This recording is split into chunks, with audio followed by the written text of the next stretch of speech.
And we are live. Friday edition of your wildest fantasy football show. We are here ready to get you for week 4, trying to get you ready on all things injuries, who's going to boom, who's going to bust. Cody, That is me, baby. are you going to bust? I bust it down every once in a while. Mm-hmm. Not on Friday, though. No busting on Fridays. Well, maybe after the show. That's a night thing, nightlife. Sometimes you got to go out and you got to bust a move. Bust a move. You got to bust a defender. You got to bust an ankle. And we had a couple of those last night. Unfortunately, we had a lot of things going on last night in Thursday night football. And what was maybe like the worst, best game, I think would be the way to phrase it. It was either the worst, best game or the best, worst game I'd between say the it Jacksonville Jaguars and Cincinnati Bengals. was a good, bad game. Good, bad game. But was it a bad, good game? Tough. So, a lot of fantasy news from this, weirdly. Not something that you might expect from these two teams. Came down the wire, last minute field goal, put the Bengals ahead. Last second field goal. Really? Yeah. The Bengals had down 14 at the end of the half. Big comeback, 24-7 scoring run they went on in the second half. It was really a story of two halves if you were to look at the game, especially from the Bengals players' perspectives. But we're going to start off with James Robinson, probably the biggest performance of the night. He had 20.1 fantasy points in half-point PPR without Carlos Hyde. 18 carries, 78 yards, 2 touchdowns. I may have tweeted before the game, Carlos Hyde's out. James Robinson might catch 10 passes. Caught 1 pass for -2 yards. You were close. Really close. Yeah, some would say I was close. Others would probably say I was right on the money. Maybe, yeah. I'd agree. Where do you see James Robinson going forward? What do you think of him as? James Robinson, yeah, solid game. Like 20 points or so. Surprisingly, a really good back. Like I'll be honest, I didn't want a whole lot of stakes in James Robinson coming into the year, but if he can continue having games like this, I don't think. I mean, obviously, touchdown regression isn't going to happen, but he ran it moderately well. 18 for 78. You'd like to see him get a little bit more involved in the pass game, but it wasn't terrible. I think he's going to be like a high-end RB2. I mean, that's where he was coming into the year too.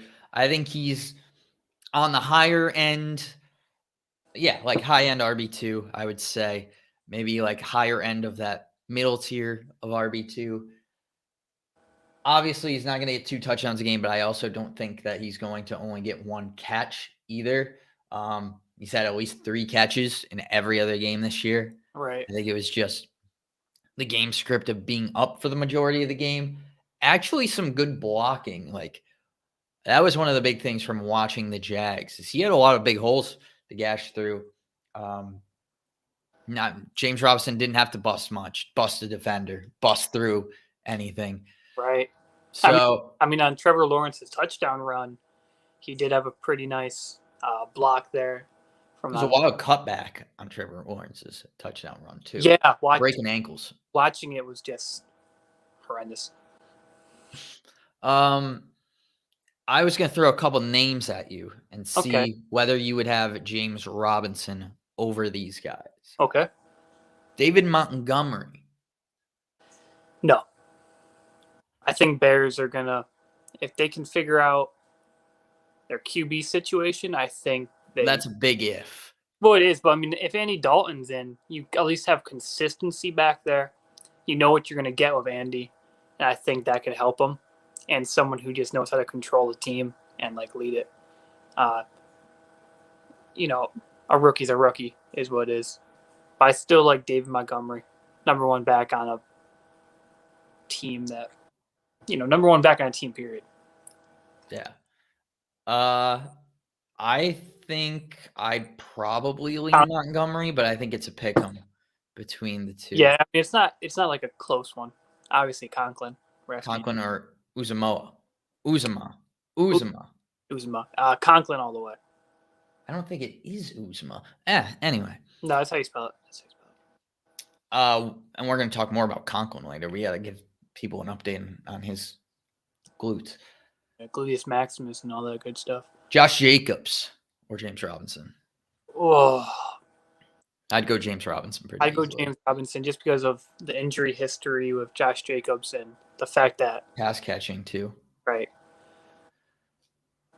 Darrell Henderson or Josh Jacobs? Henderson's got the rib injury right now. He does. Better offense. Better offense, so that's a tough one. More unpredictability. I'm going to go Henderson, but I've been a Henderson guy since day one. I think I'll go Robinson just because if he does get into the pass game again and, if he finds the end zone, he gets you 20-plus points. If he doesn't get the end zone, he gets you below 10. So Robinson's kind of a hit or miss guy, but I like that potential if he can find the end zone. And the last one, James Robinson or Joe Mixon?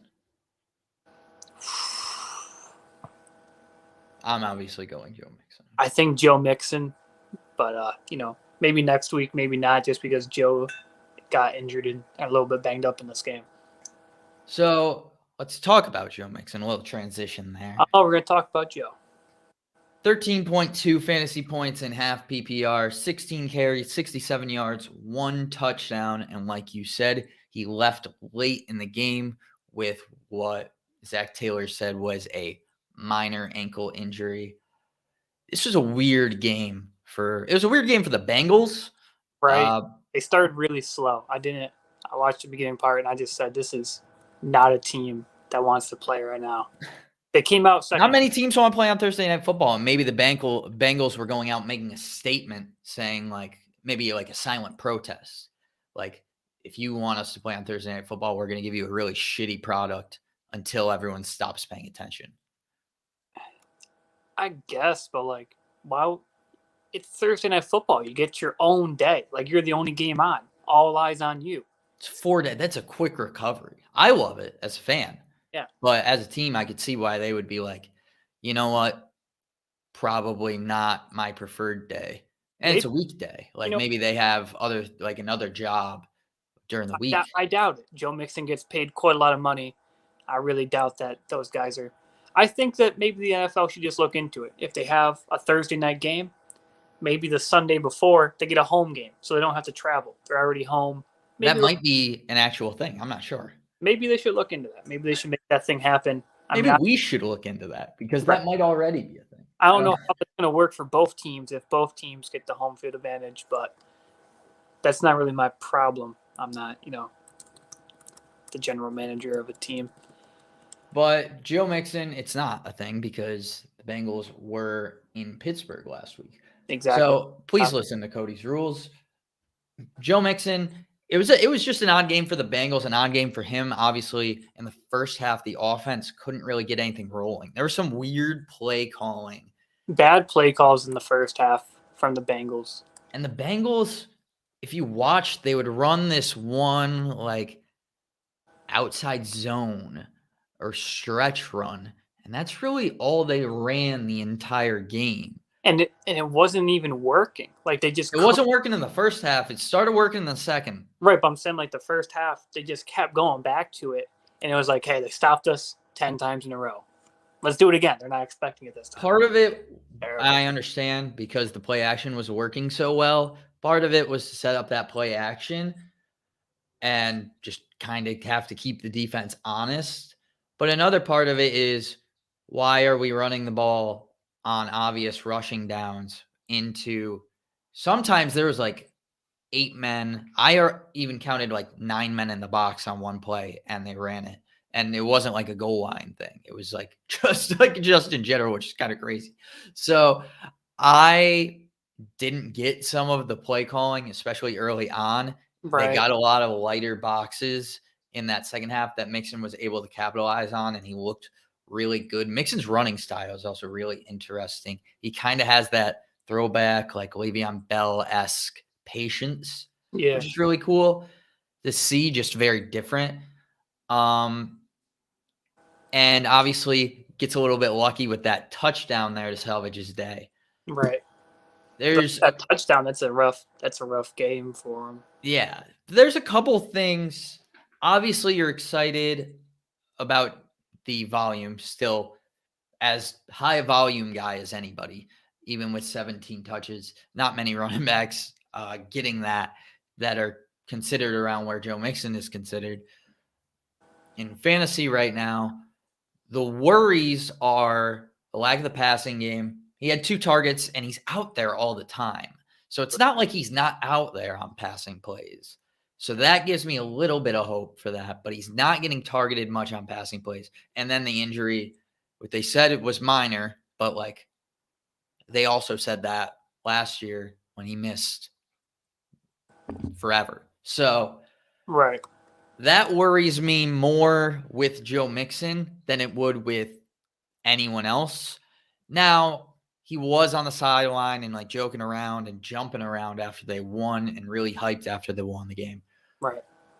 That gives me a little bit more confidence. Obviously, it being a Thursday game, having more than a week to prepare for next week gives me a little bit more confidence. But it being Joe Mixon gives me zero confidence. So it kind of cancels each other out to where I don't know how to feel. Yeah, I mean, it was just a tough game for him. I really don't. It looks like they're trying to decrease his touches every week.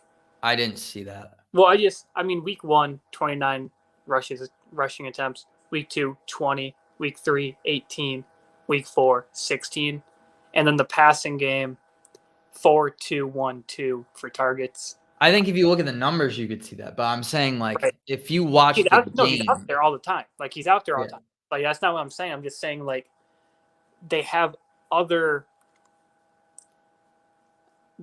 3 good wide, or not, they have 3 decent. when healthy, yeah. Yeah, when healthy, they have 3 good wide receivers. Only had 2 healthy this game. Led to the tight end having a great game.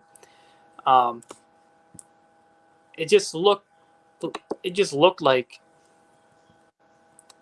I'm not worried about Joe Mixon. It just looks like they might be trying to protect him a little bit from getting injuries like this by not targeting him every single time he's out, like when he's out there all the time.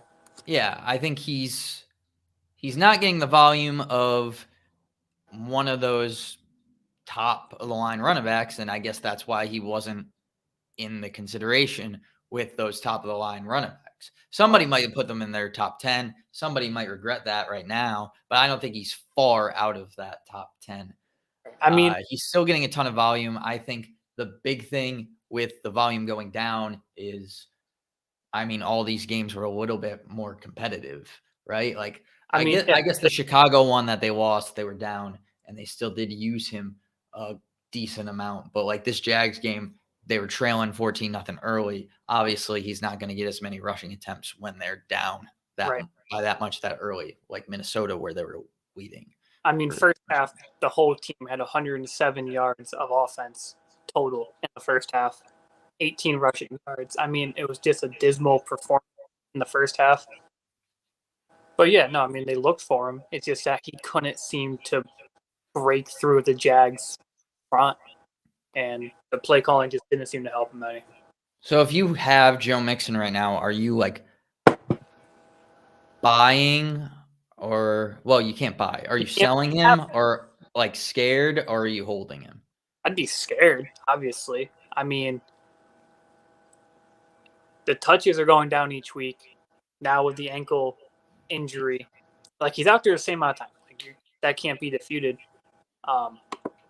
But to see him like get a little banged up, that's not what you want from your guy. He was out there for a season low 69% of the time this week, but still out there for 40 plays, and he got 17 touches. Like, he's out there a lot. Would you rather have 2 guys with injuries, Darrell Henderson or Joe Mixon? Joe Mixon, just because Henderson doesn't have quite the explosive potential that I think Mixon does have. Like you said, he has that Le'Veon Bell-esque sort of running style. But I'd rather have Mixon than Henderson. I agree. I just don't think Henderson's a fair comparison to him. I don't know who would be, because Would you rather have Mixon or Carson? I think Carson. I would still go Mixon. Okay. But I think that's a fair choice. I think I might even be in the minority there. We'll update you guys as this injury news comes in. I wouldn't expect much news on it this week. Probably more next week. Next around this time. We will be here next week. So we didn't get a lot of things right from this game. I don't think many people did. Not many people saw the Jags I didn't see being up 14-0. 14-0. It made me turn the game off, to be honest, if I'm being transparent with everyone. I watched into the second, and I just saw the Jags up 14-0, and I said, this is all I need to see. I was wrong. I'm going to bed. And I wake up in the morning, and Bengals came out with a W. So, well, you weren't the only one wrong, because true. Michael Irvin, it was a very funny moment. Before the game, picked the Bengals, as did everyone on the broadcast. And then at halftime was like, I should have went with my gut. I had a funny feeling that the Jags were going to pull this out. And then, as you can see on the bottom of the screen, the Jags did not end up pulling it out. They busted, and they busted. And never mind. That joke's not going to go well. They busted and they didn't pull out. The Tyler Boyd, I was very wrong on Tyler Boyd. A lot of people did not expect. I was here saying you can't start Tyler Boyd, and you did say that. He had 9 catches for 118 yards, 16.3 fantasy points. We also said we wouldn't trust LaVisca. He had 14 points, 6 catches, 99 yards. Also had a rush for 11 yards as well. Those guys were the top receivers. Jamar Chase was pretty serviceable. 6 catches, 77 yards for 10.7 fantasy points.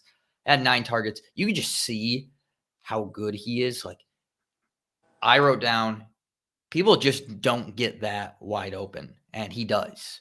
It's crazy, just the amount of separation that he gets on his routes, and just like go balls. Like, it's not like he's doing anything crazy. He's just running a straight line. He's a track star out there. That's what he is. And now, well, first off, if this T. Higgins thing is to last any longer, Tyler Boyd have to be in your lineup. Yeah. So in one of the leagues that I'm in, Tyler Boyd was on the bench and considered putting him in.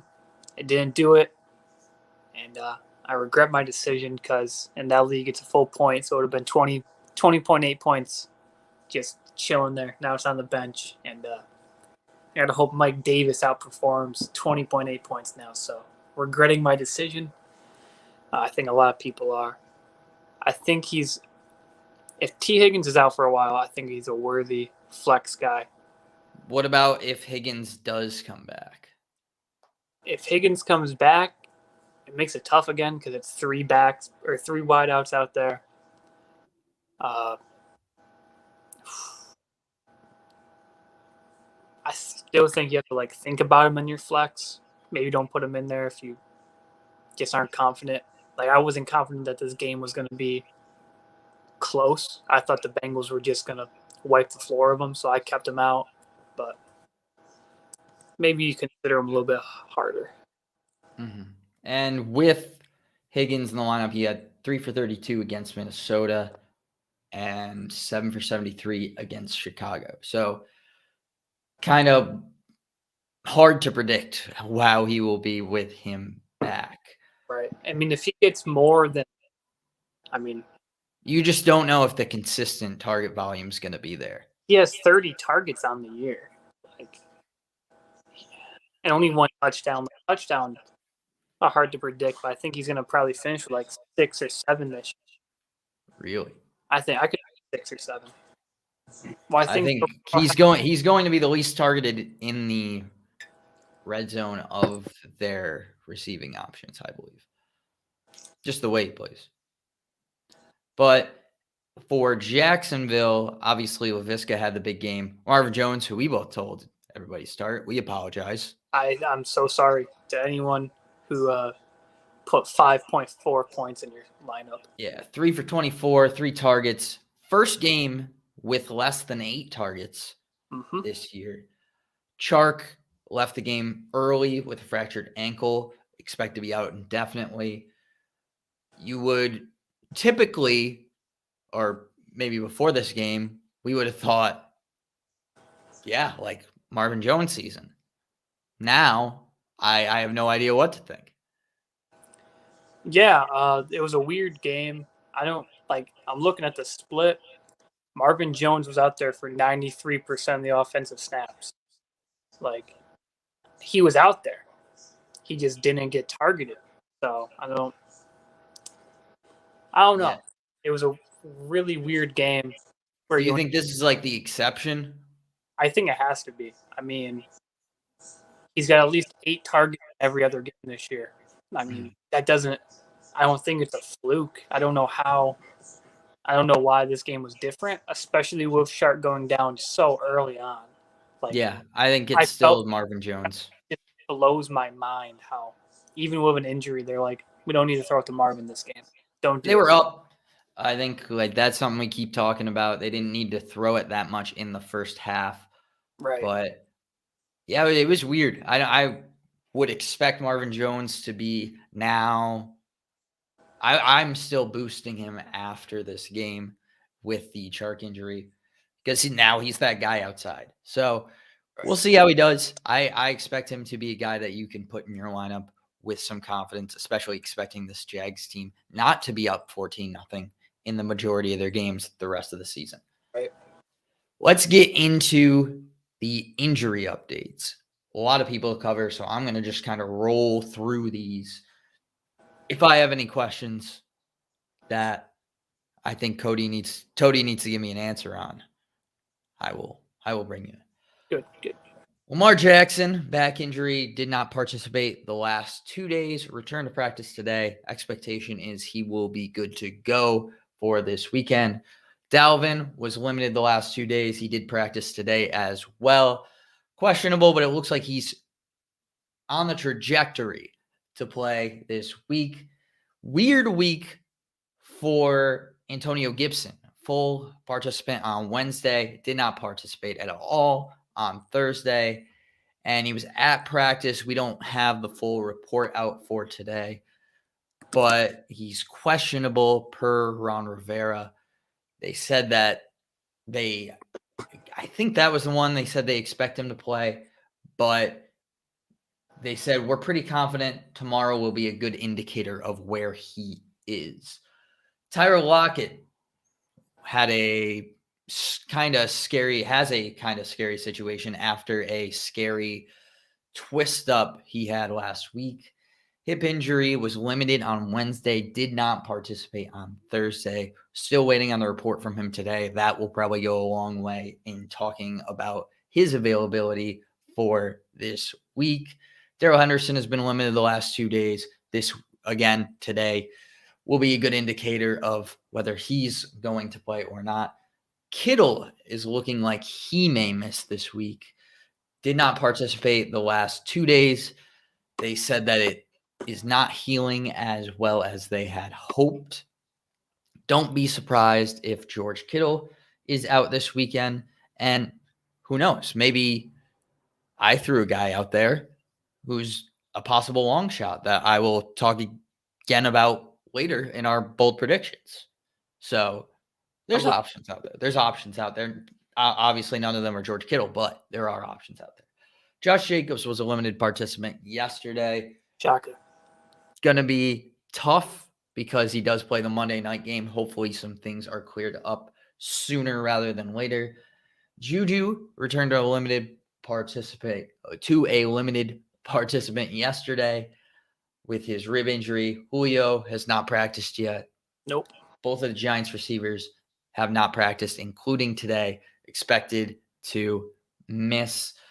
Galladay has been limited all week.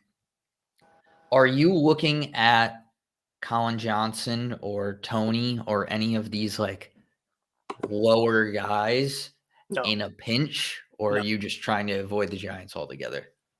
Trying to avoid them. As far as a pass catcher goes, I can't see it.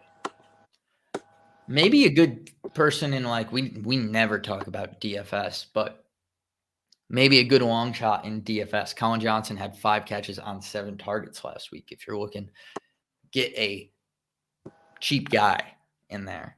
That could be an option, especially with those guys missing. Where'd they go? Elijah Mitchell. That's a great question. Shoulder limited. The last 2 days, they said the decision will not come until tomorrow. He's still pretty sore.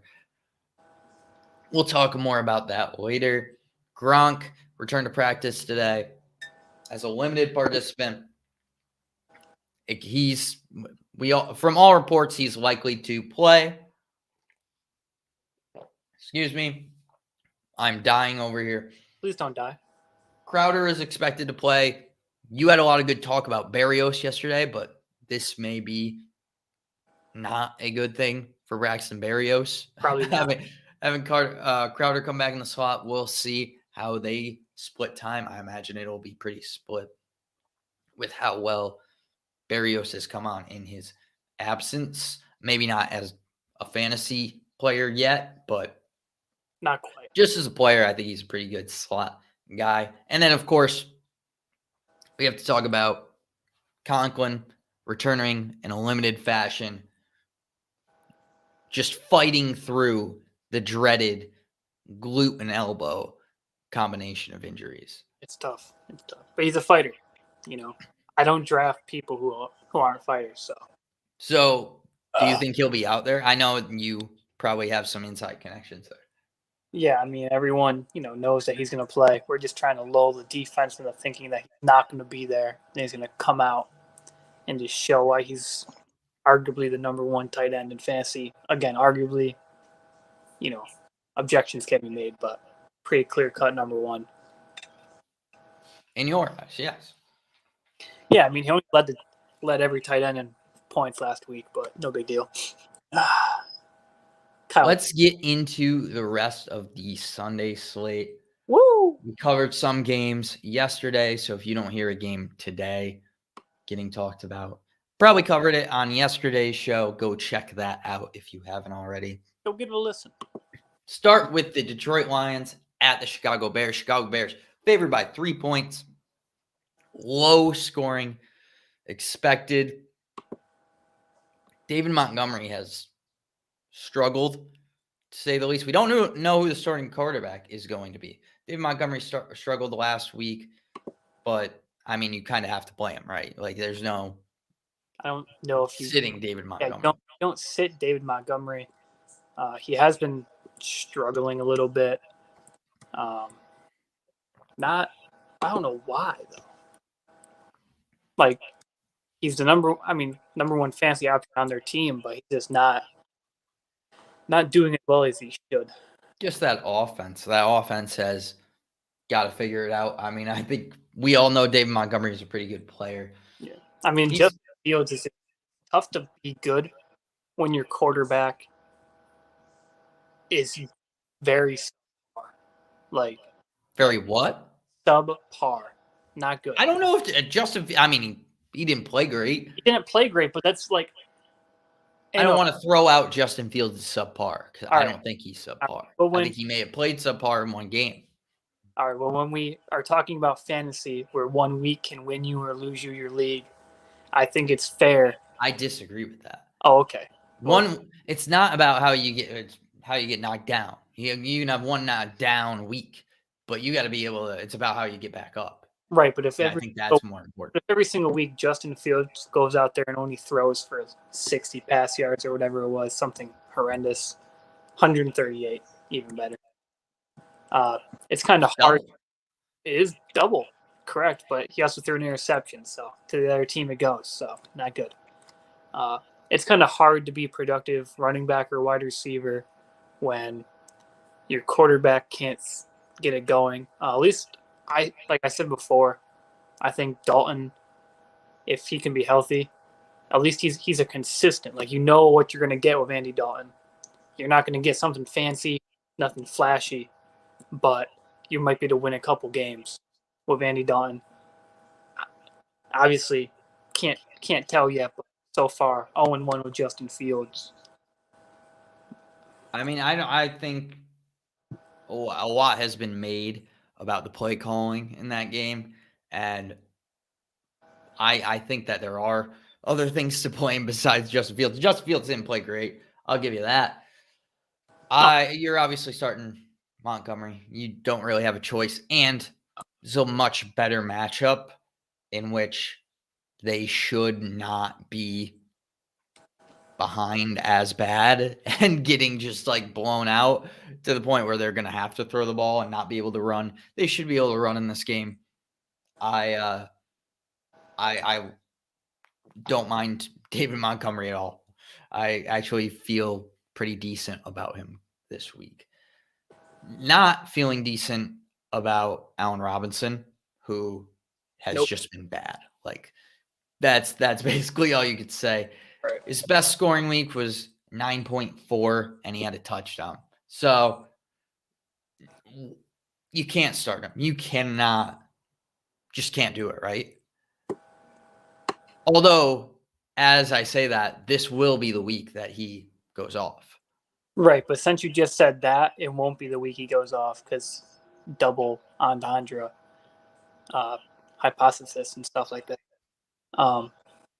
No, I don't think you have to start Allen Robinson. I don't think you have to start Cole Kmet, even though a lot of idiots are this year for some reason. Let's not throw freaking idiots around. Do it, man. Why do we have to talk bad about people, man? Well, sometimes let's keep it positive. It was positive. Go get Conklin. Trade for him if you have Cole Kmet. I don't think you start anyone in this game besides Dave Montgomery for the Bears. I think that's all. That's all I wrote down was start David, sit everyone else. So I'd probably agree. Let's look at the Lions side of things. Swift, we heard a little bit of talk from head coach or Dan Campbell talking about getting him some more usage. Is Swift, I mean, he is a running back one right now. Yeah. Is he a running back one the rest of the way? I think he has to be, right? I don't know if he has 2 touchdowns on the year. That's tough. I think he is. He's a low-end RB1. I don't think he's going to be. I could see him finishing as like between 10 and 15 this year. So, yeah, I guess that's RB1. It's RB1 is 1 to 12. Right. So I guess I could see him finishing there. I wouldn't be surprised. I'd be surprised if he finished higher than 10th. I could see him in that 7 to 14 range. Mm-hmm. I think you look at, and we talked about this it was either last week or early this week. He's tied as the running back 3 in half point right now. His efficiency has not been great on the ground. He's probably averaging under 4 yards per carry, has under 4 yards per carry in 2 of those games, only has 2 touchdowns. I think if he ever just gets an efficient game, he's going to be very good. Yeah. So now he does play for the Lions, so I get that is an impediment in his way. But I think that also the most he's seen is 14 carries. So with the volume, I mean, even if he gets 15 carries, he's going to have like 5 catches. That's a ton of volume. And I just see there being a big opportunity for DeAndre Swift. And he's also just a really good player.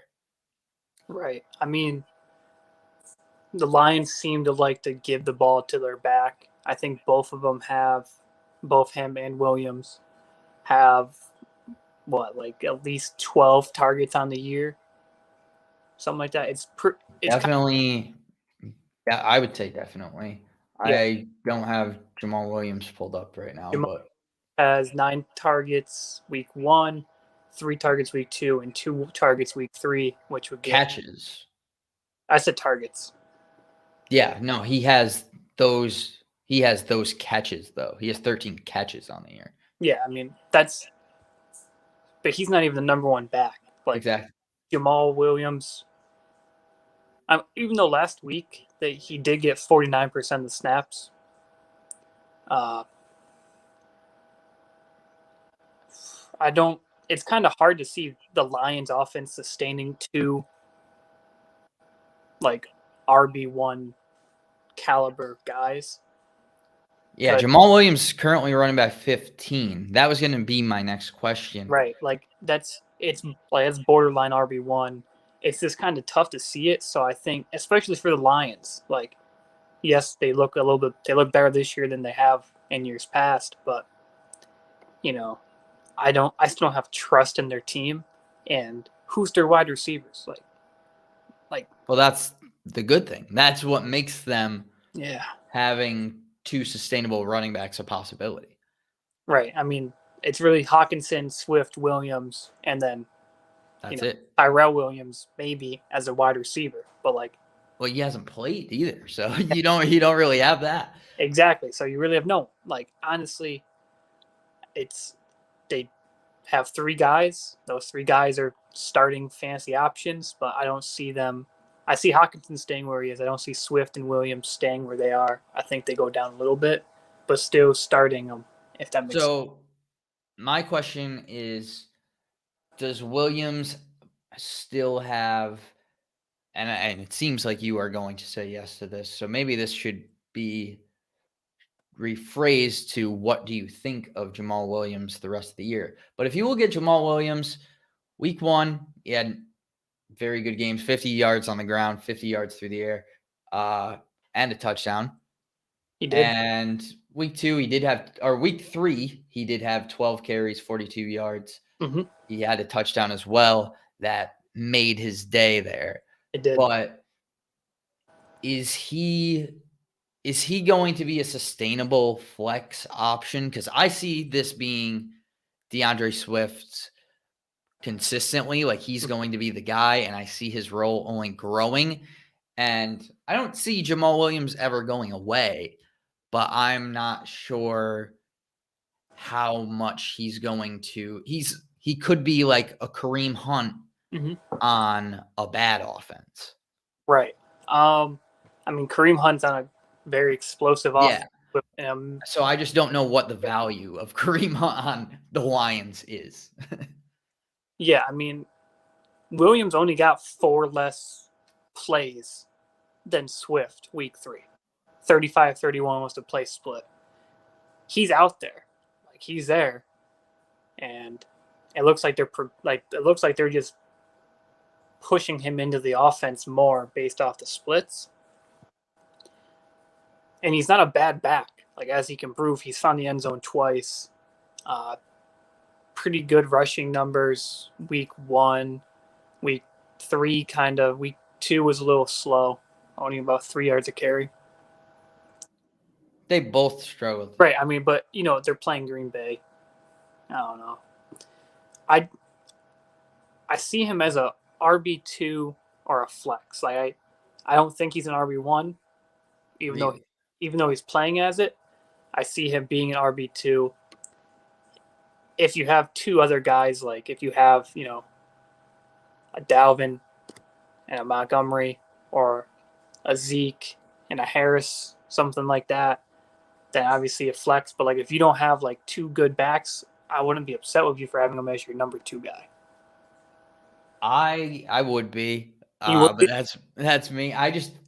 We heard Dan Campbell come out earlier this week, and the quote was, "I certainly think you'll see a lot more DeAndre Swift." Swift obviously was coming off of an injury that kept him out the whole preseason. Had some questions coming in. of how much he would play in week 1. I think finally getting over that. Again, I think that Williams is never going to go away, but I think this is going to be more of Swift's backfield. And I just think he's more of the explosive, like home run hitter option. Mm-hmm. So I think Williams will be like a bye week guy. Like if you have a bye week, one of your backs is out, you don't have enough backs to start. He might be a guy you can toss in there and he won't lose you your week. Okay. But I just feel like it's trending worse for Jamal Williams and I think it's ascending for DeAndre Swift. Obviously not ascending because he's the running back 3 right now. So I don't think he's going to get that much better, but I think the usage is going to get better. I just don't see them having any other targets out there and no one else who can carry the ball or catch the ball for them. Jamal Williams finishes as a top 25 back this year, which that's why he has to be in your RB2, if not flex. You think he finishes as top 25 back this year? I do. Can we make a bet on that? Go for it. Okay, I'm saying Jamal Williams will not finish as a top 25 back this year. I don't think that'll be as easy. I don't think that'll be an easy bet. I think one person will have to earn that one. I'm going PPR. I want PPR though. I mean, that's a little late to add that in, but I suppose I'll give it to you. I don't know why I would reward that kind of behavior, but oh, sorry, because I thought we talked about it before the show that we're doing PPR, and so I just wanted to let the fans know. We are going to do PPR starting next week in our stat projections or when we talk about numbers, because it's just been way too inconsistent from one of us to the other person. So that's what we're going to go with. Let's get into this Houston-Buffalo game. Houston. That should be a blowout. It should be. Vegas expects it to be.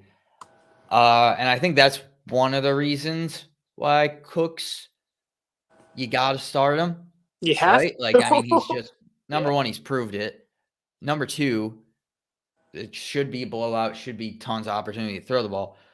Only thing that worries you is Tre'Davious White and just how good this Buffalo defense has been, especially with they shut down Terry last week. Mm-hmm. And I think that's somewhat of a situation that may be quite similar to what Brandon Cooks is in, a little bit worse in Houston, but you still have to throw him out there with what he's done so far, right? Right.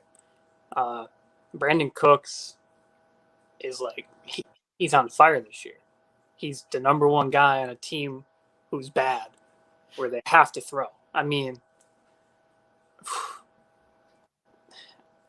you have to start him. Mm-hmm. I don't think if you have Brandon Cooks, I don't think you can justifiably sit him. I mean, this is going to be a tough game against Buffalo, but I don't see this being a game that Buffalo's up without getting Brandon Cooks involved. I don't see him up really. I'm thinking about all. But they're not going to be competitive unless Brandon Cooks is. Yeah, you have to start Cooks. Mm-hmm. You just have to. Buffalo wide receivers. So Emmanuel Sanders had the big game last week. Who are you throwing out there this week among the Buffalo wide receivers? Obviously, Diggs. Are you using any of the other guys? And we'll change that to pass catchers because Dawson Knox is having a heck of a start too. Dawson Knox is doing pretty good. I mean, but he got 2 touchdowns already. I don't see him having, 12 touchdowns this year. So touchdown regression will happen for him. I feel like you have to start Cole Beasley. I really do. I think Emmanuel Sanders where it gets tricky, but Cole Beasley only has 1 less target this year than Stephon Diggs. If they're going to pass the ball 20 times, I could see Diggs getting 8, Beasley getting 7, and then everyone else getting 1, 2, or 3. So I think Beasley is the guy I like, but I agree. I think it depends what you need, right? Because you're not going to start if you're in a situation where you're down. I mean, this is a 1:00 game, so I guess you're not going to know if you're down. But if you need a boom week from a wide receiver, I don't think that's the kind of week that you look and go, well, I'm going to put Cole Beasley in. But maybe you're dealing with some injuries, maybe some injuries to those Giants guys, and you just need somebody who's going to get you through, get you 10 points, and have a solid day. And I think that's what Beasley's going to do. That's what Beasley's always done. And plus, this game, I think, plays into it because once Buffalo establishes a lead, I think they're only going to have to throw the ball kind of when they need to. Right. And Short passing situation, just run it yeah, twice and then hit the guy right above the marker. Like I don't yeah. see So them I think that plays into plays right in. Beasley's hands. I also like Zach Moss in this game a lot. Bunch of obviously touchdown opportunity. If they're going to lead by 17 points, there better be some touchdown opportunities. Should have the lead early. Should be able to establish the run. I mean, both running backs are viable fantasy options. Really? I mean, Devin Singletary, 35 attempts, 180 yards, and a touchdown. Like I just don't think he is a very. I think he's just productive enough with his legs, in which he's averaging what's that, 5 yards a carry or something like that. Like it's over. I think Devin Singletary is a very good player. I just don't see him But if having any scoring chance. I mean, Because they don't they literally take him out as soon as they get in the red zone. yeah, I mean, he has a touchdown. Yeah, but that was when. But that was from outside the 20. You're right. Yeah. But So he's going to have to break one. That's the only thing that worries me. I don't see Houston's defense being scary enough that the guy's averaging 5 yards a carry against who have they played so far? They played Pittsburgh, Miami, Washington. Like Miami maybe not be the scariest defense, but Washington does have a good defense. They're not showing it yet, but Pittsburgh still has a good defense. I just think that he being able to run against like some better defenses for 5 yards a carry will translate very well to the Buffalo against Houston. I could see him breaking it for a 35-yard touchdown run. Like we'll see. Yeah, I mean, I'm hoping the best for him because you don't want to. Military owners definitely hope so. Don't want to hope against a guy. Go into Miami, who you just mentioned. Miami a favorite here. Indy is going to have most of their offensive line out, but I still think we're not betting professionals, and we're not here to help you win money gambling. We're here to help you win pride and possibly money through your fantasy football. But Colts money line may be something I look at. Also might be something I don't look at. And I've started putting my picks up on my Instagram at Ryan_Condo. And since I've been doing that, I am under 500. So probably not the best guy to take gambling advice from. I am. If anything, you would fade me. So just keep that in mind. This is going to be the week you just get every single one right. Also, report on quick before we get to this game on the Bengals. Zach Taylor says they are positive on everybody. Now, I don't know how that's going to translate, like if he actually is or if that's just coach speak. But he says he's positive on everyone for next week. They all should have a chance to play, including Joe Mixon, including T. Higgins, including Jesse Bates. Nice. Indy, Miami. Defenses might be as valuable fantasy assets as anything in this game, but obviously the big star here is going to be Jonathan Taylor.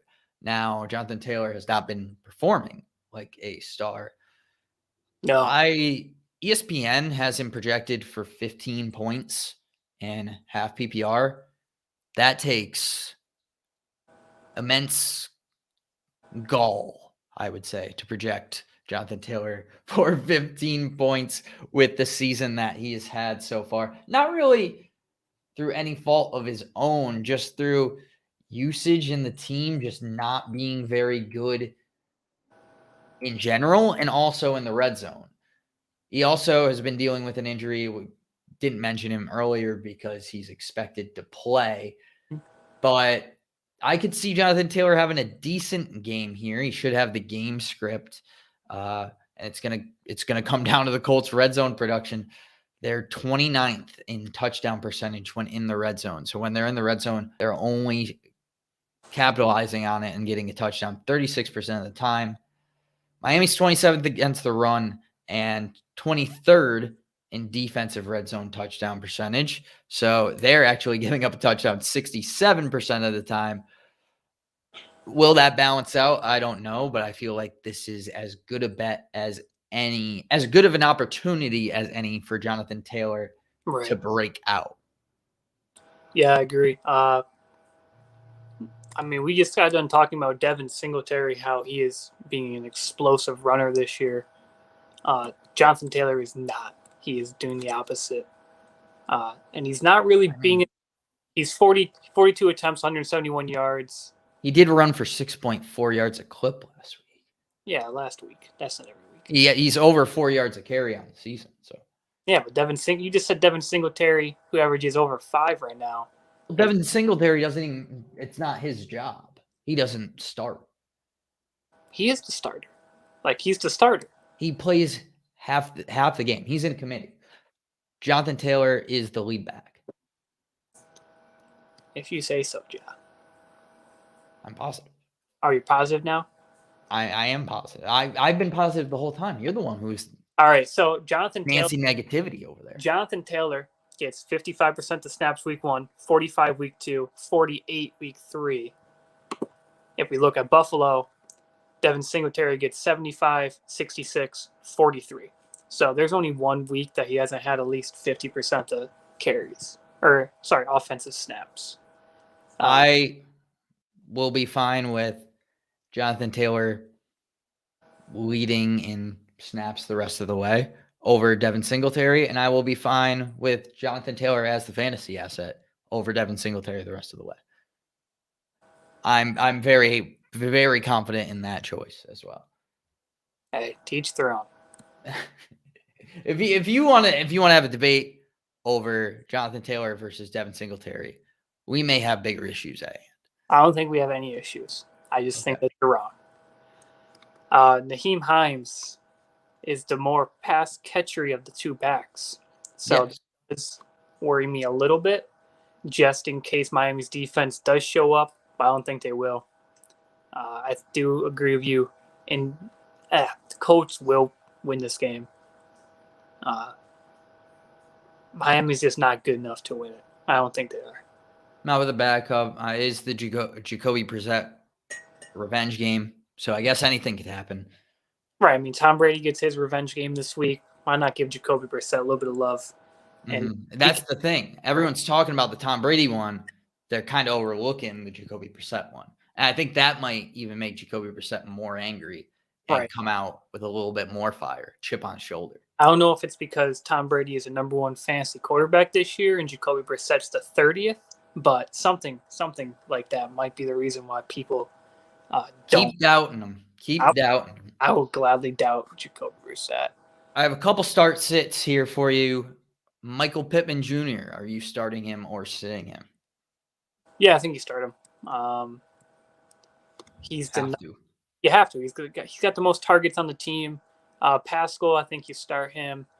Really? That's old. I mean, I don't know. I'm not like happy or super confident in it, but I think like depending on your other backs, put him in your flex maybe. I'm not starting Zach Pascal, but I'm definitely starting Michael Pittman. I think he deserves a weekly consideration. There's certainly volume there. He's got 12 targets the last 2 weeks. Myles Gaskin. Oof. What is going on? Nothing fantasy relevant. That's for sure. He's still the best Miami option in fantasy, but over Malcolm Brown and Salvin. No, I mean on the whole team. Oh, sorry. I thought you meant for running backs. I was like, running backs, no one. Yeah. So that's kind of crazy that he's been that big of a disappointment. It's still the guy on that Miami offense that we want the most. I still say that he's a flex. I'll continue to be wrong on him until he proves me otherwise, but he has proven me otherwise week after week, and I still have trust in him. So, I mean, he's not rushing terribly either. Like over 4 or 5 yards a carry. It's just that the team around him just can't like back him up when he does something like that. Like yeah, I mean, there's no one else on the team is like a viable fantasy option. and it's just there's just not the pressure to be taken off of him. I'm not the reliable quarterback play. Quarterback play is really inconsistent, so that makes it hard on the wide receivers and tight ends. Are you starting any of the wide receivers or tight ends for Miami? No. Maybe Waddle. He had a big game last week. He did. I might go Waddle. Like Jalen, I think he might. I mean, I put him in the same bracket I would Zach Pascal. I'd say if I had to pick one of those two, I'd pick Waddle. But I would as well. Just because Miami will be down. Like that's just my prediction is that Miami will be down. I think it'll be close. I think it's going to be close, but I think Colts win it. So I just think they're going to be down and have to try to come back. It's going to be a low-scoring affair either way. I like Waddle in a pinch. I'm definitely taking him over Pascal, but not over a ton of guys. I'm trying to think of people that he might be in the same category as. I'm trying to think. We got Gesicki or Pitts this week in PPR. I'm going Pitts still. Again, that's another guy that I'll just continue to be wrong on, who hasn't proven anything to me, but I don't know why you just haven't listened to me and get Tyler Conklin yet. But I've been here since day one, my man. Like, come on. He's glutes, man. You can't trust a guy with sore glutes. Yeah, but Gesicki hasn't done anything this year, and Kyle. What do you mean? He just had 10 catches. Okay, he has 10 catches. That's the only game this year he has over 10 points. Like, he had 0 week 1. Has Tyler Conklin had more than 10 points in 2 games? In 2 games? I have no idea. I just outscored Kyle Pitts week 1, baby. And then he outscored every other tight end week 3. So, take what you want away from that. But go get yourself some Tyler Conklin. Tyler Conklin shares. They're out there to be had. Been here since day one, my man. Washington at Atlanta, Washington. Slim favorite. We will get to more questions at the end here. Washington. Washington football team. Barely favored in this game on the road. Curtis Samuel is back. Do you think that affects Terry McLaurin at all?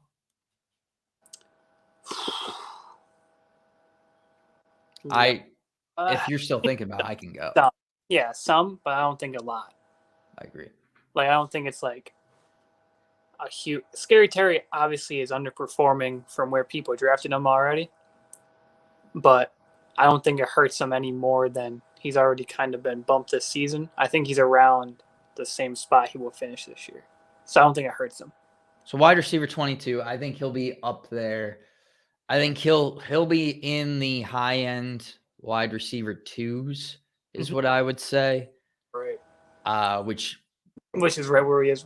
Well, is not where he was getting drafted. He was getting drafted as like top 12 receiver. He's getting drafted as an RB1 or as a wide receiver 1, and he's performing like a low end RB or wide receiver 2 right now.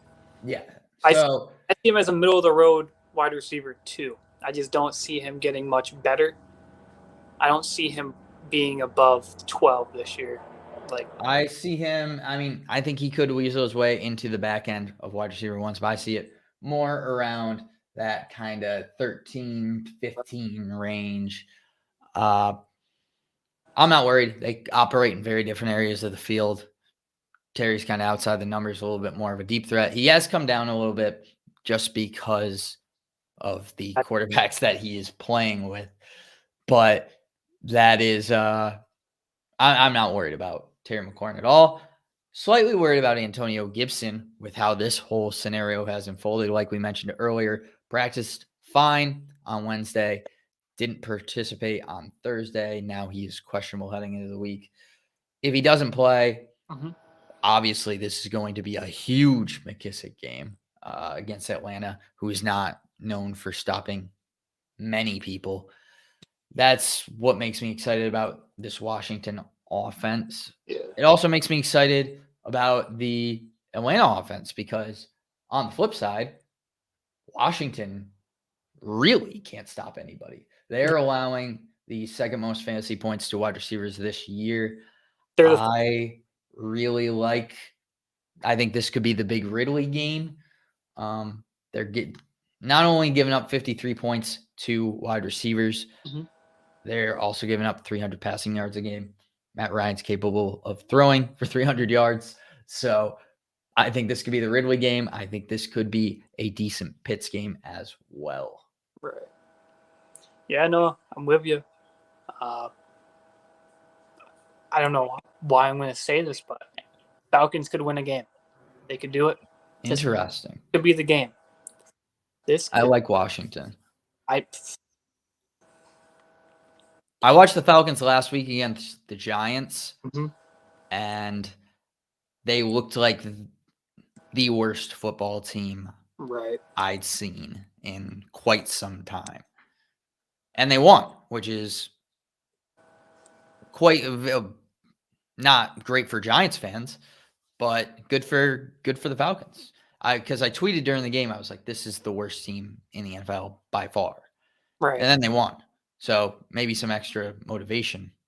And that's where your guy Kyle Pitts is on. So, I mean, obviously, if you want to stay consistent and not lie to the fans and stay away from... What am I lying about? I said Kyle Pitts is going to have one good week. I haven't said Kyle Pitts is going to be unreal. I had Kyle Pitts just where everyone else did, I think. Yeah, well, everyone else is wrong because Conklin wasn't up there, so. Cody, where are your preseason rankings? We got to get those out there. I'll put them out, probably week 17. Sometime around there. Yeah, it's better than week 18. Right, get them printed around then. I also want to say Heineke is not a bad streaming option this week. He's had 20 points in his last 2 starts with picks in both, and that was versus the Giants and the Bills, 2 defenses that I think are a pretty good step above the Atlanta Falcons. Okay. So if you're in a pinch, Taylor Heineke could be your guy. Because, I don't think he performed great last week and put up decent fantasy numbers. I mean, he played Buffalo last week. Buffalo, I think, is a better team than the Falcons. He only put up 200 yards. Yeah, I mean, I don't hate it. I mean, obviously, if you don't have, one of the top, 6 or 7 guys, maybe consider him, but... Could be a super flex option as well. Yeah, who knows? I don't know, but you might. Seattle 49ers. I put that I'm excited for all wide receivers, both bottom half of the NFL versus wide receivers. This should be just a fun game to watch. It's a divisional game, so I could be wrong there. I feel like divisional games have a tendency to be a little lower scoring than we expect them to be. Right. But just based off of how these 2 teams look, should be big passing days. Especially Kittle being out possibly for San Francisco. That could open things up for Debo and Ayuk even more. I mean, Debo, even with Kittle, or kind of without, because Kittle hasn't really performed well this year. Debo's in for a good game.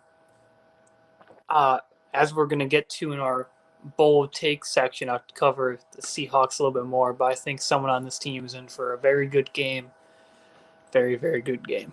Yeah, we got to keep an eye open for Tyler Lockett as well because of... Lockett and Metcalf are both listed as questionable. Yeah, I think the Metcalf injury is not as serious. We have breaking news right now with the Titans. Julio and AJ Brown are both out this week. Nice. Perfect. So, so we'll talk more about them later. We wanted to get that in there. The Lockett one seems a little bit more of a true questionable status. I don't think we have anything to worry about with DK. No, I think But- DK will probably play. I just think he'll be a little bit limited. Like, he just won't be quite as monsterly as he could be. I'm not worried about him at all. Yeah, I mean, hey, you don't have to be. I'll be Yeah. worried. That's why I'm your co-host. Yeah, this is part of the reason. You got to hear out opinions. Right. We give you two of them. Out. San Francisco running back situation. Which one? There's like 35 on the roster right now. I believe 36 if we include the head coach who said he will suit up for this game. Is it like longest yard? Yeah. For Reynolds? Yeah. Nice. It sucks because Seattle is giving up 6 points per game more than the next closest team. Well, let me try to rephrase that. I know what I'm trying to say, but I don't know how to say it. Maybe Seattle is giving up 37 points to opposing fantasy running backs, which is 6 points more than the next closest team. Which is who? Miami. Hey, there you go, buddy. Now we fixed it. So, right. Yeah, I mean, it sucks because, like, we don't know if Mitchell's going to play. If Mitchell is going to play, I'd have a hard time not starting him in my flex just because of the opportunity here to have a monstrous game, but you're not starting any of the other guys. And if Mitchell doesn't play, would you I don't think you can start any of them. I wouldn't start Sermon.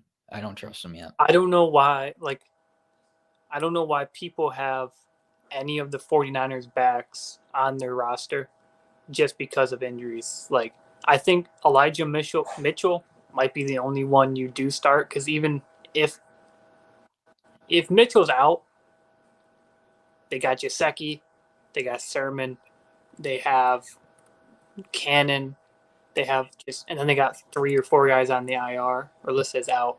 I just think there's too many heads back there for them to sustain. So I just like to stay away from a period. But if Mitchell doesn't play, I wouldn't put anyone on my flex or on my team.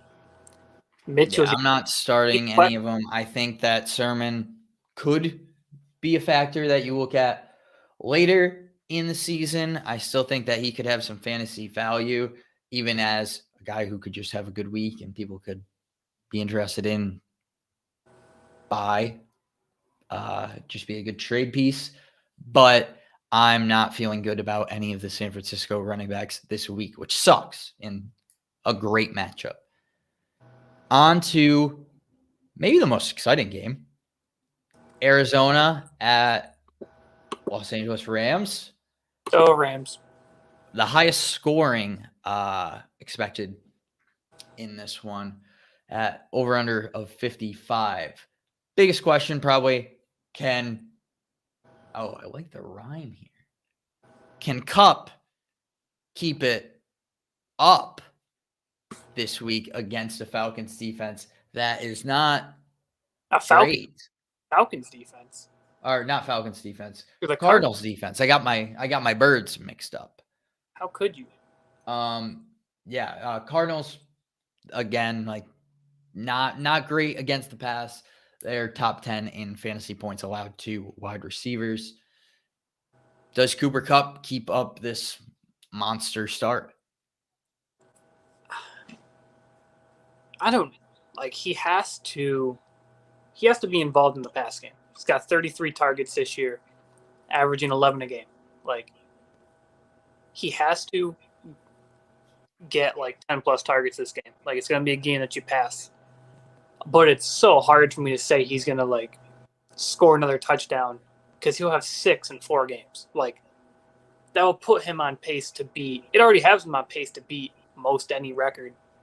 Like he's gonna be at like 24 touchdowns at the end of the season. Like that'd be insane for a wide receiver who going into the season wasn't even like the clear cut number one. Like Robert Woods was someone people considered to be the 1A to Cooper Kupp's 1B. Like this, it's crazy to me. So I don't know. Obviously, he's going to have a good week. They're playing the Cardinals. You're going to have to pass. Both teams are probably going to be scoring a lot. So, yeah, you play him happily. But I don't know if he has. He's projected for, I want to say 15.4, 15.7 in half-point PPR. Do you think he reaches that? I mean, yeah. I mean, he has 91 points this year. Like, the averaging 30 points a game. Like, you expect him to get half of it, and that's like the average for him. Like, that's like a good week for him. He's going to hit it. Yeah. I think he's going to be right around there. I don't think he's going to go crazy. Well, he could. That's the thing. Like, I'm not counting on him going crazy again, just because he's had so many crazy performances. But like talking about regression for Cooper Kupp, regression could be 15 points, which is something you are very happy with from your wide receiver that you probably drafted as your wide receiver 2, maybe even your flex. So yeah, I mean, Cooper Kupp can keep it up, but maybe not as up as just going insanely off every week. I think that would be just unfair to expect. A lot of other guys on this offense to think about too. You mentioned Robert Woods. Is this a game where he could see a breakout? I hope so. I mean, I feel like, yeah, there's going to be a game. This is a game that he should. I mean,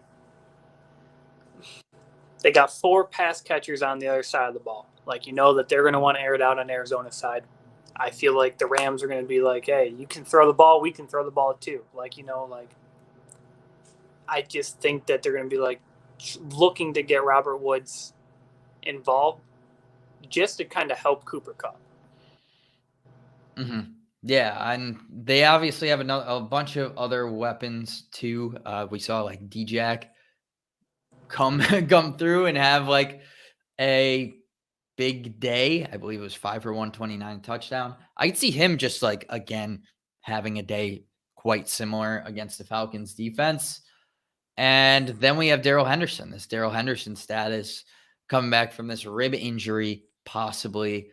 If he is going to play, are you trusting him this week? No. I think you give him another week. Like, if I'm the Rams organization, like, if he plays, and you're you're a fantasy manager, I don't trust it. Like, I don't trust it yet either. Don't do it. Stay away. I think it's a tough call, and it depends who else you have. Like, I'll give you an example.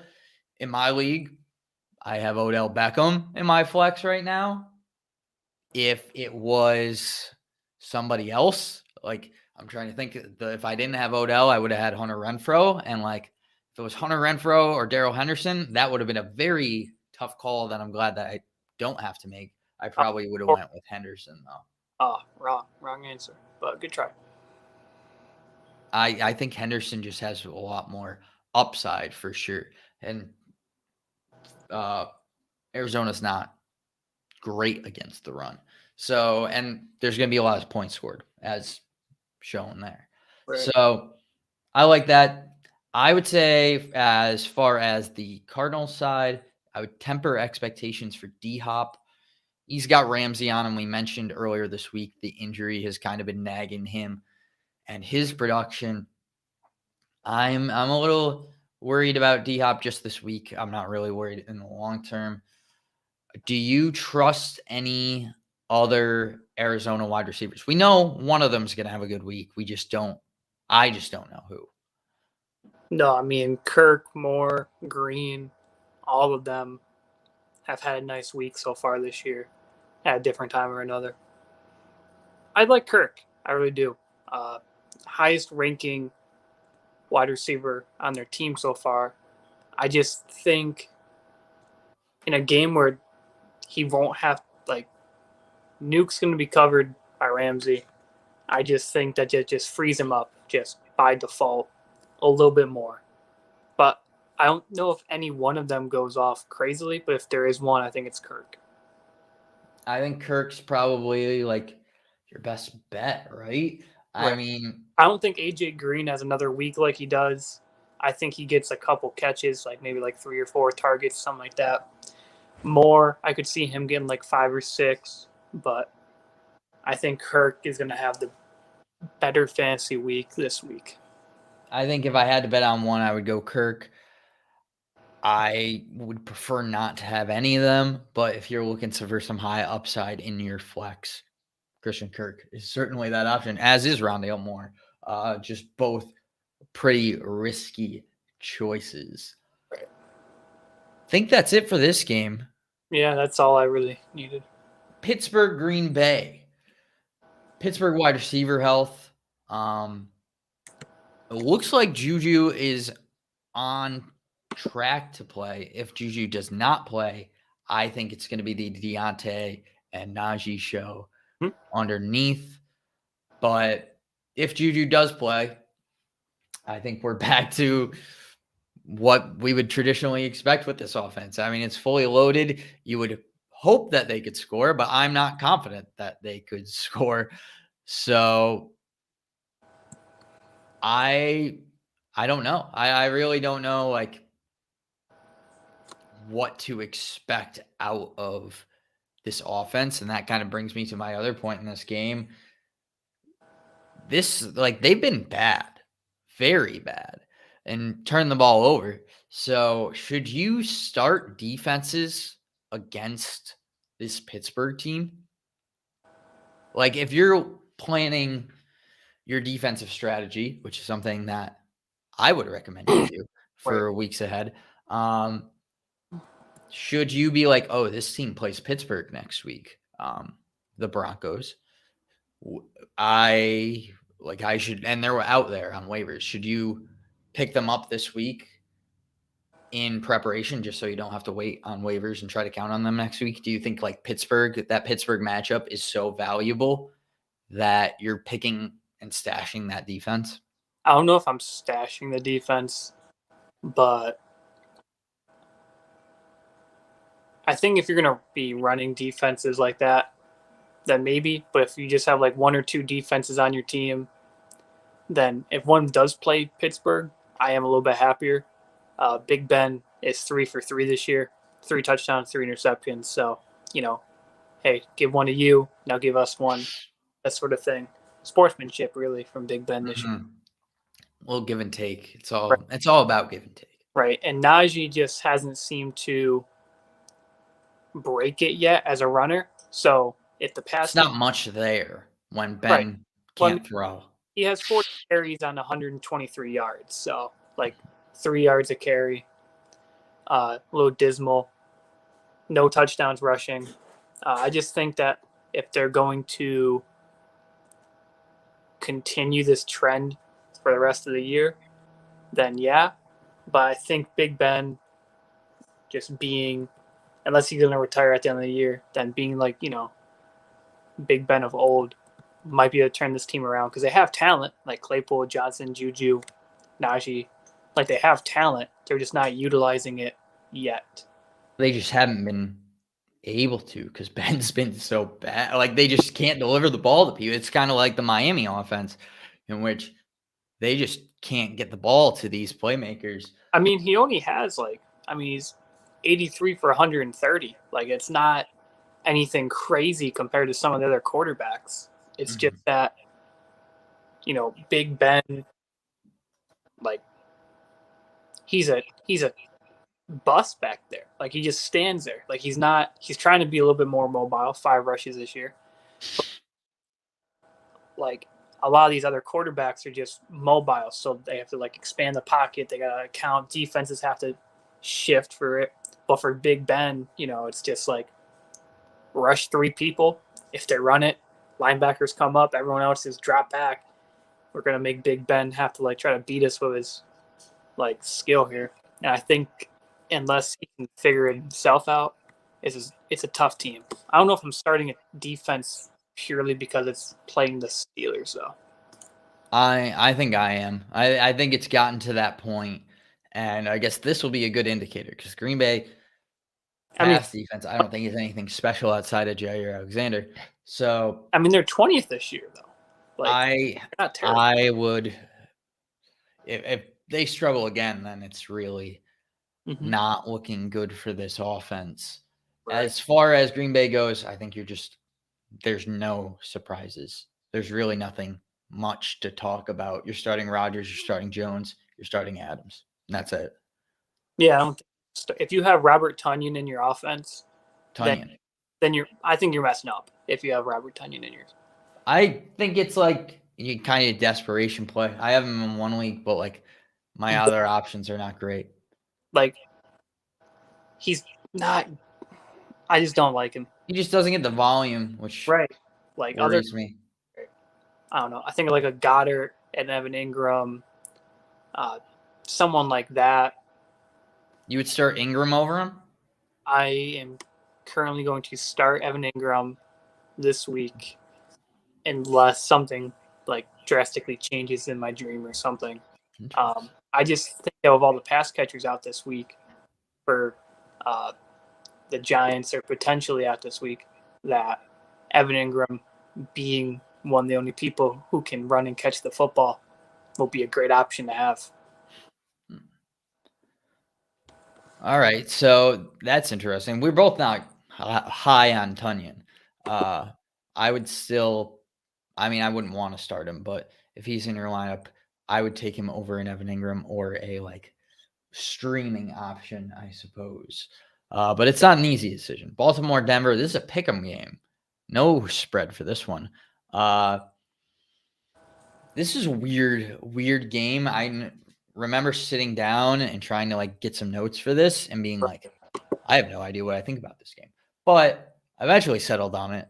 I think it's going to be low scoring, slow pace to it. I like the tight ends in both of these teams. Ravens have given up the most fantasy points to tight ends this year, averaging over 20 points per game. Broncos are third to last, but I'm not sure I can name a tight end that they've played besides James O'Shaughnessy in week 1. So I like both of these tight ends just with the pace of play. I think that's going to be how you throw the ball, kind of chipping away. I think Tyson Williams is very interesting here. He's a super, super low projection this week at 7.3. He didn't have the most carries last week. I don't think that's going to be a trend. I think he's the most valuable back in Baltimore by far. Okay. And Denver's good against the run. They're second in the NFL, but I don't see the Ravens being able to move the ball, especially against, if you look personnel-wise, just the secondary is so good. I don't see them being able to move the ball in chunks. That's not really, outside of maybe Hollywood, how this Ravens offense operates. Right. So I see them having to be a little bit more methodical, and I see Tyson kind of being a big part of that. Yeah, I agree. I think for the 210th week in a row, Lamar will lead his team in rushing attempts. Just going to happen. I like Mark Andrews a lot this week. I do. I think that just short passing, have Lamar run around in circles for 5 minutes and run up to the line, dish it to him. I like that. I don't like anyone else. I like Brown a little bit, and obviously Williams, but besides number one guy at each position, I don't like it. I'm not taking Sammy Watkins. I'm not taking Murray. You can't do it. You can't start those guys. And just because I'm low on them being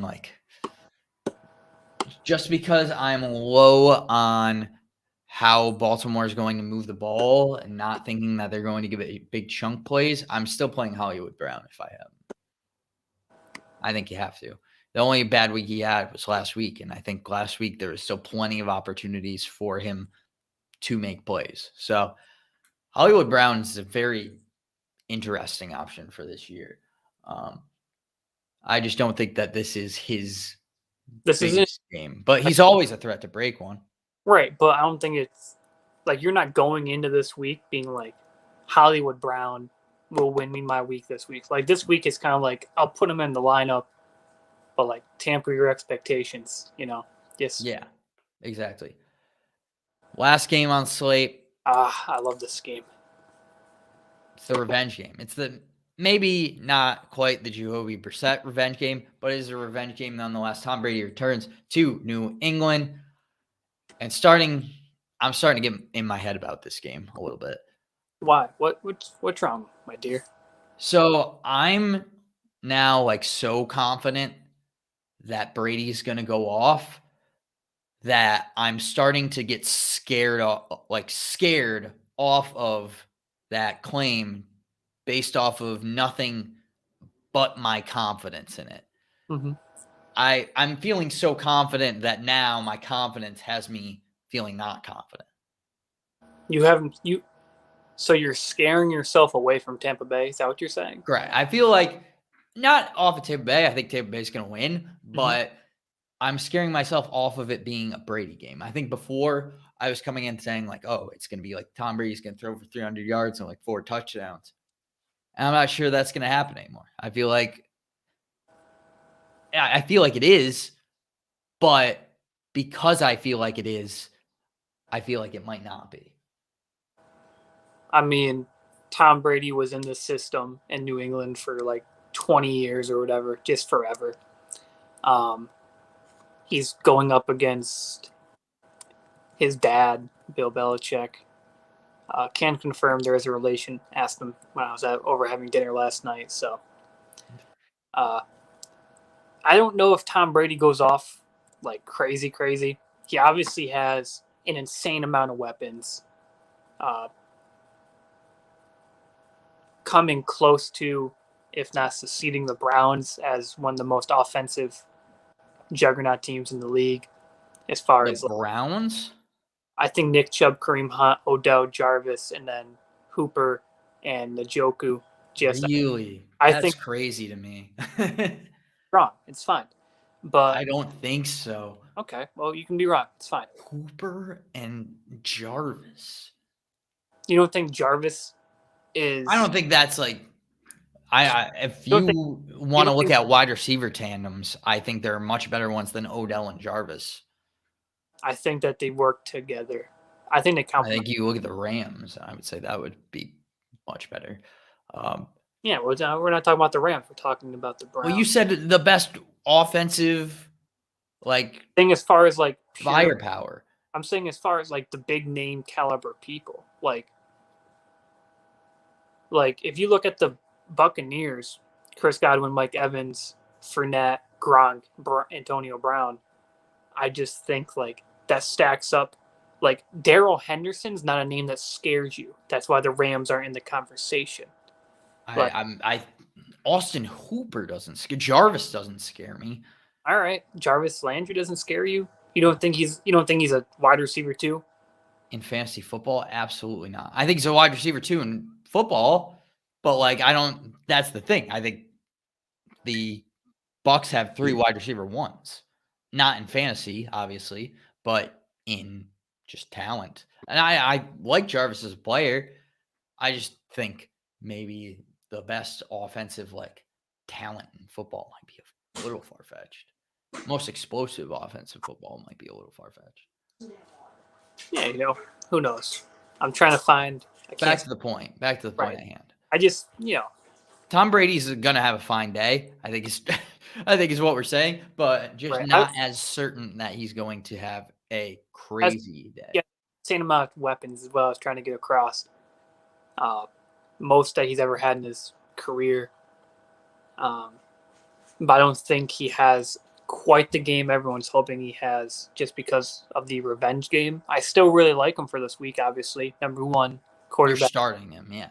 You start Tom, you start Chris, good one.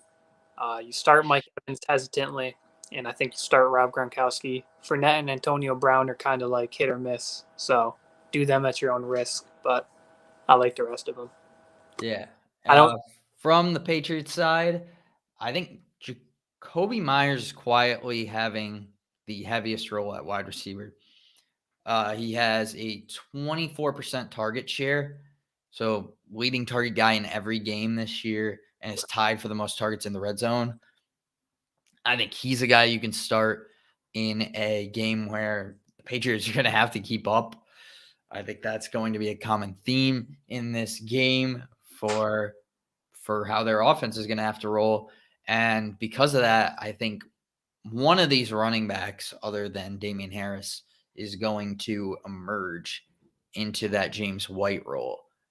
So are you making a speculative ad on anybody in this backfield, or are you just going to wait and then hope that you can get a guy on waivers next week?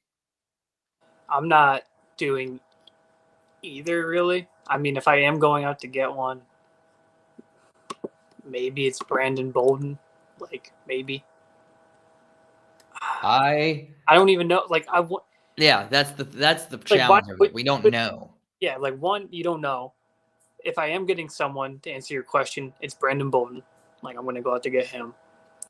But also, you're the number 2 back for the Patriots. But James White was putting up, better numbers than Damian Harris. Like, if that James White role has value in that Patriots offense. Right, but who's the – I mean, yeah. He's averaging – he had 9.1 and 15.5 in the first 2 weeks. Right, but if you're the pass-catching back, then, yeah, for a rookie quarterback, if you can catch passes out the backfield and you can also run it, then your fantasy stock will go up because they'll hit you on swings and quick short yardage things to boost. Well, that's just and James White like that. That's they've also, always had a plan for. Right. Him. I'm just saying, like, that's why he's doing really good. So that's why I like Bolden. If I am picking someone up, I don't feel like you need to. I don't have a gut feeling that Brandon Bolden's gonna boom this week and get 20 points or whatever that James White has been getting you. I don't think that happens. Mm-hmm. I just think that I think Damian Harris actually has a good week. Like, I just think that the number 1 back will have a good week. I disagree. Okay. It's the Bucs. Which raises me to my next question. Are you buying low on Damian Harris with all the injuries, with him playing the Bucs, who have stopped pretty much everyone so far? They have stopped just about everyone, and he's really almost non-existent in the pass game. I think it's a good opportunity to go out and get him. I think he could still have like backside running back 2 potential. I mean, at the end of the week or at the end of this game, sure, maybe when he is with like 10 points or something, go out and be like, hey, you want him?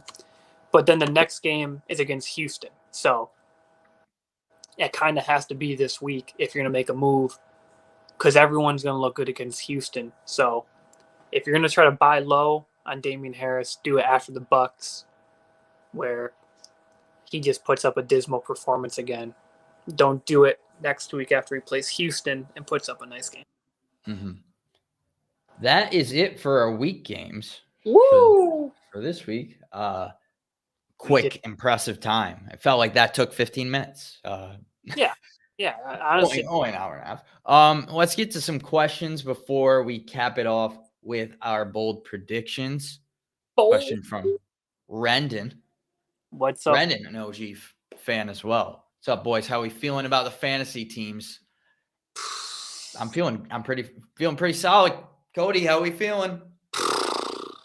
3-0 in our league. Not 3-0 in our league. I am. Yeah, well. Cody, who are your starting wide receivers this week?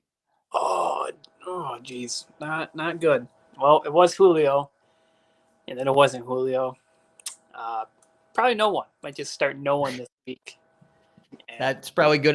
Good of an option as any. So I could take extra. Should I trade DJ Moore and get Monty? My running backs would be Aaron Jones, J-Rob, Javonte Williams, Monty, and Michael Carter. Sounds like you don't really need Monty, but like, I mean, I probably wouldn't, but it depends who your receivers are. If your receivers are even more stacked, then sure. Yeah, why not? I think it just depends more on the team. Right. Pretty even trade though. Galladay or Tim Patrick rest of the season. I'm still saying Galladay. Yep. Jerry Judy's coming back.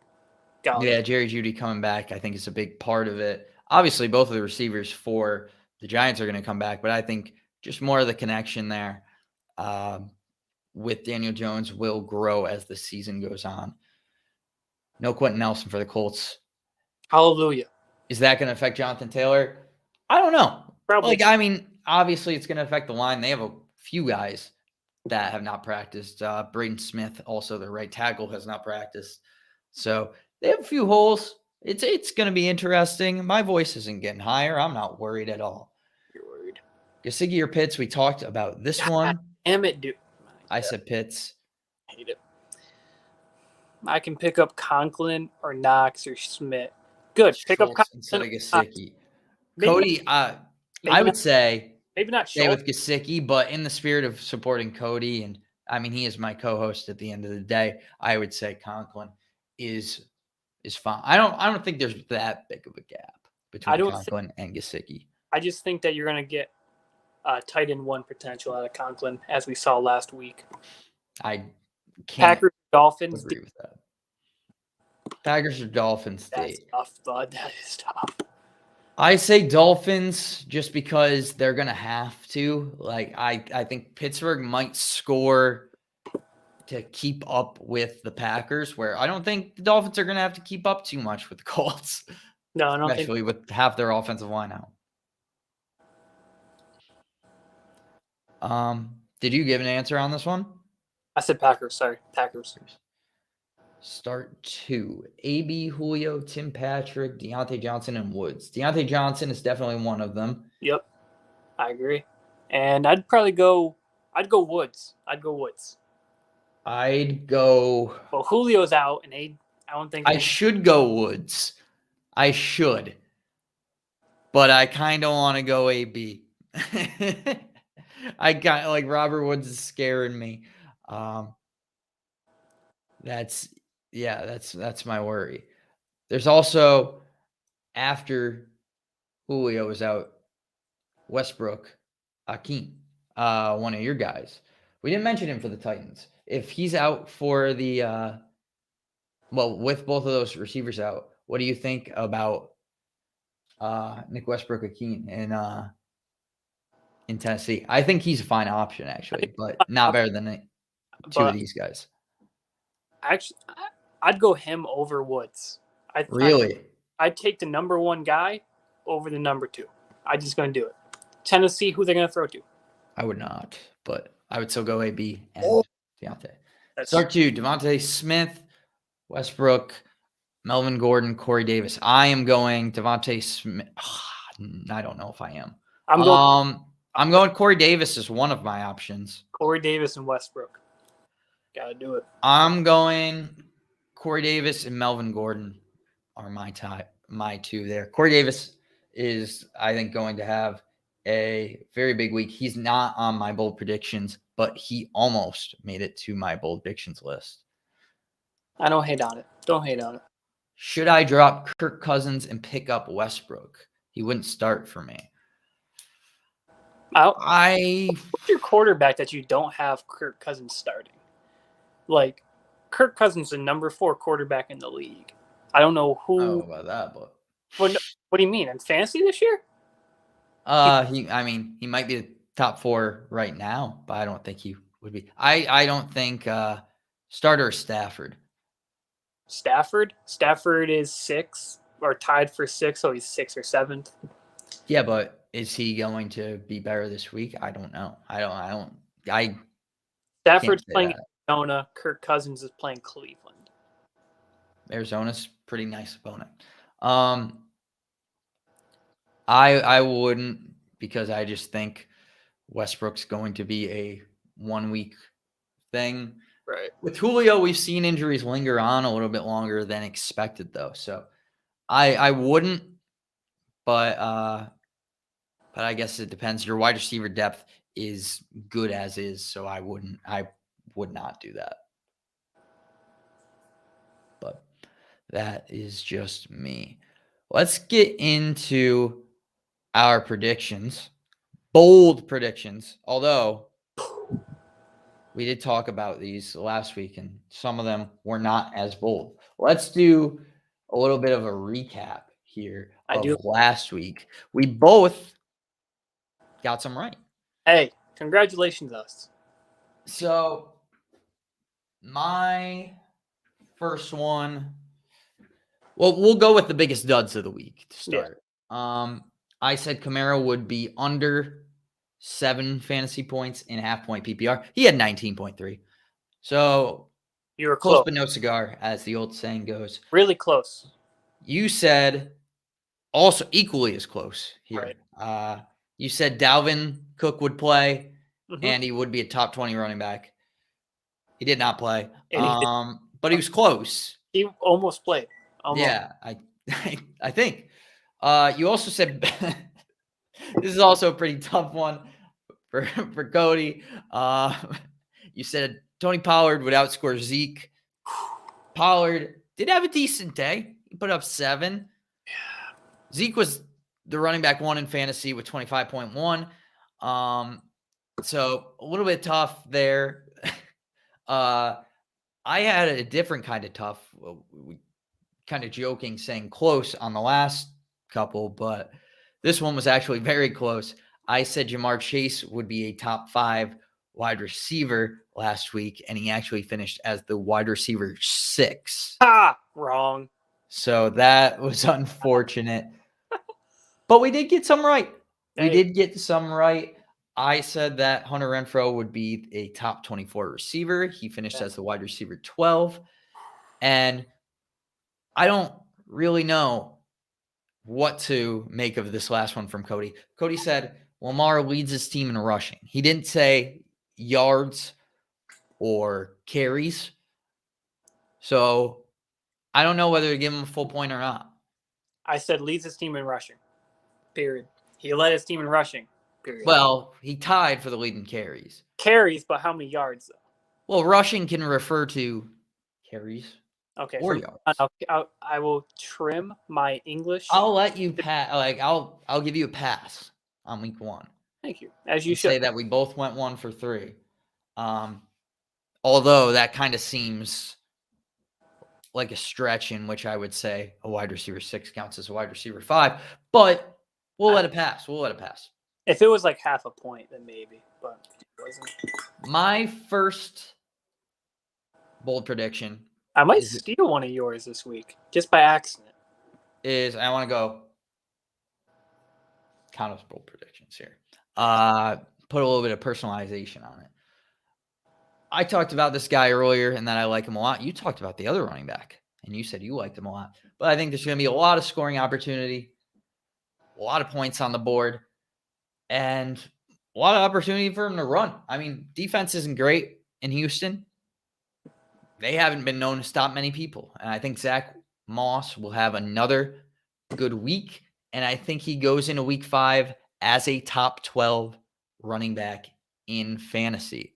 So are you saying on the week he'll finish as top 12? Or no, I'm saying by the end of the week, going into next week, he will be, if you check that ESPN thing, look in the top right-hand corner where it says position rank.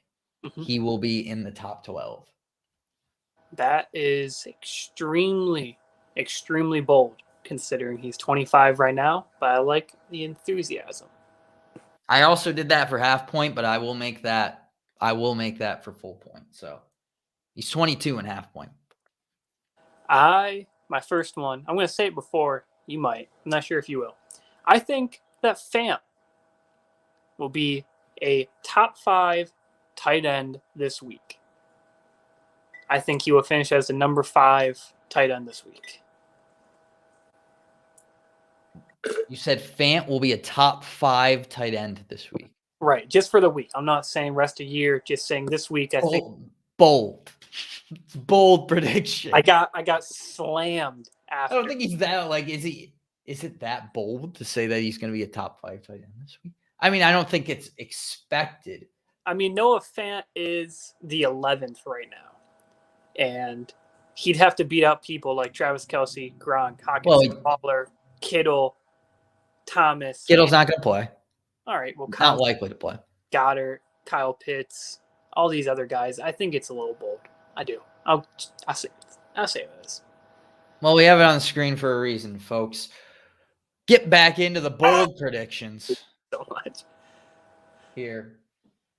I talked about this guy going to potentially struggle. He's got an injury. He's getting nagged. Maybe not only by the injury, but maybe like there's somebody who's just like pestering him for something. I don't know. People have a lot of money. People will ask you for money. Like, hey, can I borrow $20 to like, I don't know, buy this cool action figure? Who knows what people could be nagging D-Hop for. But he also has the rib injury. He also has Jalen Ramsey, who's also a nag. Because he'll talk all the time and say, hey, buy me this action figure. Who knows?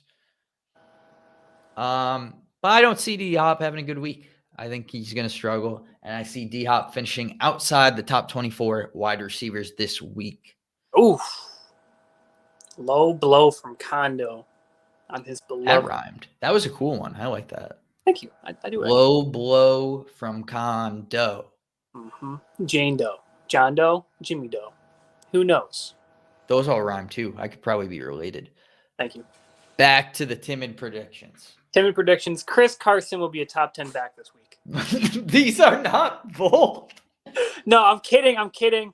Okay. Or everyone gets all upset about me. Oh my God. No, in all actuality, I think Saquon will finish as a top 8 tight end. That's even less bold. What do you mean less bold? No, I'm saying at the end of the week, like he will be the number 8. Like end of the week, he will get He'll get enough points to be number 8. Not number 8 on the week, but going into week 5, he will have position rank of 8. Okay. Where is he right now? 25. 25. Wait, 24. I lied to the 24. people. Well, creep him up a little bit at a time. By the end of this conversation, he'll probably be at friggin' 15. Hopefully, that make it a lot easier on me. So Saquon will be RB8 at the end of the week into week 5. Interesting. Okay, that was a little bit more bold. But what you mean? He's got to jump up 16 spots. I said Zach Moss was going to hop 13, and that's Zach Moss. But you said Zach Moss is a touchdown machine. I mean, he has been. All he needs is 2 touchdowns, and he gets it. Like, if he gets 2 touchdowns, he automatically is inside the top, 3. Oh. Back to the bold predictions. Let's get bold. Yours are timid. I don't even want to hear it. We talked about tight ends. Somebody here might have said that no Fant's going to finish the top 5 tight end this week against a team that gives up the most fantasy points to tight ends. But no offense. Bold. Someone here also likes the tight end position. Someone here likes a tight end that nobody's looking at. He was rostered in less than 1% of leagues last week. I picked him up. Am I going to drop him for a kicker this week? Possibly. But that doesn't mean that I don't believe in him. And double T's, Tommy Tremble.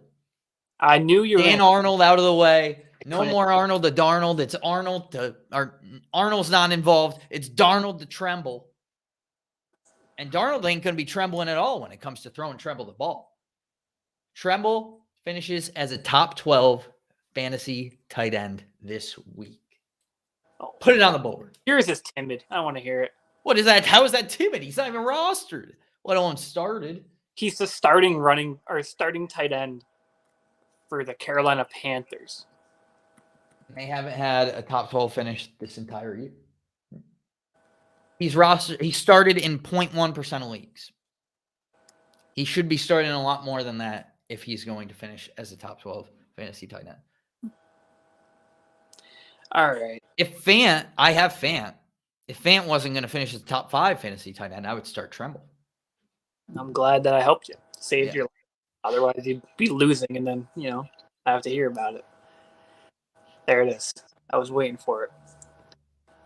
Just to keep in the spirit of riding the Lamar Jackson fan club here, number 1 running back in the league, Lamar Jackson will finish this game with leading his team in rushing attempts and rushing yards with over 10 rushes this game. So I'm calling 3 things in one for Lamar.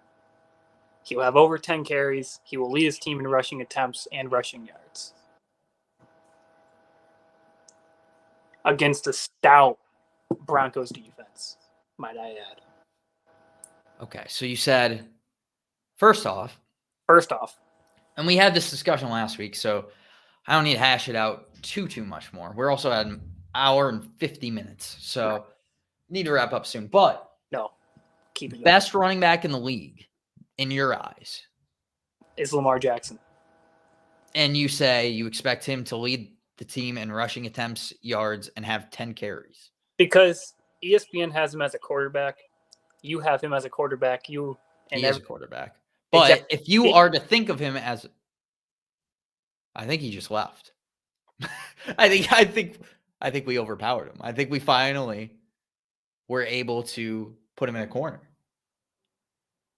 Is Lamar okay? He's back. He wants more. I thought we finally. I don't know what happened right there, but everything just. I don't know, but I think we finally cornered you. I thought that meant you gave in. I thought that meant I won. No, everyone else seems to be super timid about it, and I don't think that I think you're the timid one. It says on the screen quite clearly you are the timid one here. It does. I just think you can't say Lamar is a running back and then say he's the best running back in the NFL and then say it's bold that he will lead his team in rushing attempts and rushing yards and have 10 carries. If he was a quarterback, that might be bold. Well, I think it is because, DeAndre Swift, he hasn't even completed a pass yet. He has an attempt. Like, he's a terrible quarterback / running back. Lamar has proven he's a dual threat running back. He can run it or throw it. He just has the whole league confused. I don't see what that has to do at all with what I just said. You said that if he's a running back. If he's a running back, then it shouldn't be bold of him to lead the team in rushing attempts and rushing yards. You and everyone else have said. Yeah, but this is coming from you. If it was coming from someone who said he was a quarterback, then it would be bold. But it's coming from someone who said, quite literally, as they were presenting this as their bold take, that he is the best running back in the NFL. Right. Well, sorry, I was counting down to how many rushing yards the Ravens running backs have. If he is a running back, it can't. Did you just blow on me? I did. Who are you, Lance Stevenson? It's not bold of you to say that if you think he is a running back. I will never say Lamar is a quarterback.